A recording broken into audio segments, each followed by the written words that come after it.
Bwana Yesu asifiwe. Bwana Yesu asifiwe wapendwa. Nashukuru Mungu ameniamsha salama, ni mzima buheri wa afya. Leo tuko na tangazo maalum kwa wale wapenzi wa gospel music ambao ni gospel artist. Tangazo hili linatoka kwa msanii wetu mpendwa kutoka hapa tu Coast, ambaye ni upcoming artist. Yeye ni msanii wa gospel artist na bado ni mwanzo, lakini sahi amekita mzizi, anataka huduma ya Mungu isonge mbele. Huyu msanii anaitwa David Amani.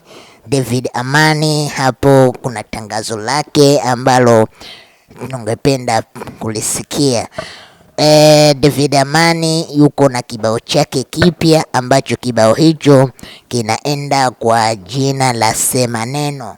Sema Neno ni kibao kizuri ambacho iwa tarehe 21 mwezi wa pili mwaka huu, ambao tarehe 21 ndio ataenda kuachilia kibao chake cha Sema Neno. Tukimfuatilia huyu David Amani, tunaona alishawahi kutoa vibao huko nyuma, ambao vibao hivyo ni vibao vizuri sana. Tunaona ya kwamba anafanya kazi nzuri kabisa huyu David Amani. Kwa hiyo tunachoomba wapendwa, tunaomba tumpe support ambayo inaweza itamuinua katika kiroho. Unaenda pale kwa David Amani, una subscribe pale, unaenda pale kwa YouTube, TikTok, una follow pale, na pia unaenda unatakikana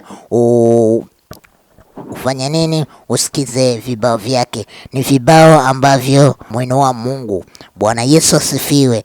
David Amani ni tangazo maalum hili kutoka kwa David Amani, gospel artist, ambaye anaenda kuachilia kibao chake kipya tarehe 21. Sema Neno, sema neno, sema neno. Tunangoja pale tarehe 21. Tarehe 21 tunaachilia kibao cha Sema Neno chake David Amani. Asanteni sana, naitwa Made Eagle, ukipenda ni the CEO of Kajiba Art Group. Na ukitaka pia kupigwa picha, kuchukuliwa video, mimi niko kwa ajili yako. Asanteni sana.